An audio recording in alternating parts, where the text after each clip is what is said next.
1993 was a long time ago. And that is the first time I have ever lied on Story Slam, because I have to be reminded daily that 1993 was a long time ago. I do not realize it. I have to be reminded over and over and over again.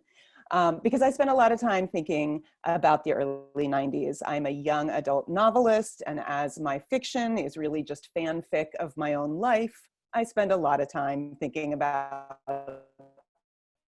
in high school. But 1990 was 30 years ago, and feels like a long time when you say it that way. But was it? I mean, how much has changed?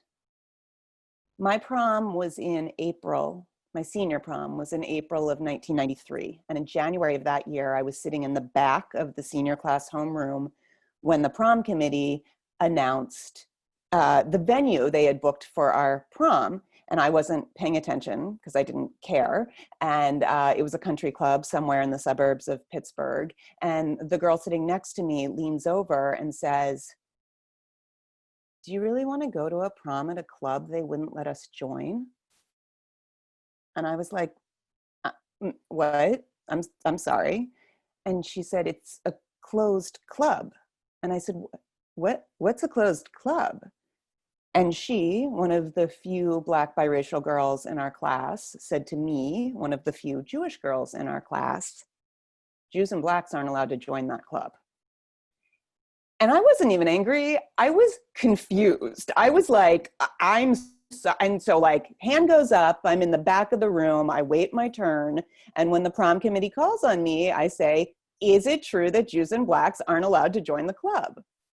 And the prom committee, who all belong to the club, say, "Well, I don't know, but it's really, really pretty." 1993. Not 1963, not 1943, not 1843, north of the Mason-Dixon line. Now, I need to be really clear. This is not a story about me using my white privilege to help the quiet Black girl in my class. This is a story of my white privilege allowing me to believe there wasn't a problem until that moment. See, I have since learned that my Black friends spent the weekend going to Black school. This is what they called it when their parents sat them down and taught them the history of our country that was left out of our history books. My family was really trying hard to assimilate, with the belief possibly that our white skin would protect us. So I don't know. How much has changed? In 2020, we're living through dual pandemics of COVID-19 and racial injustice across this country. 2019 had the most incidents of reported anti-Semitic violence in this country since the ADL started tracking in 1979.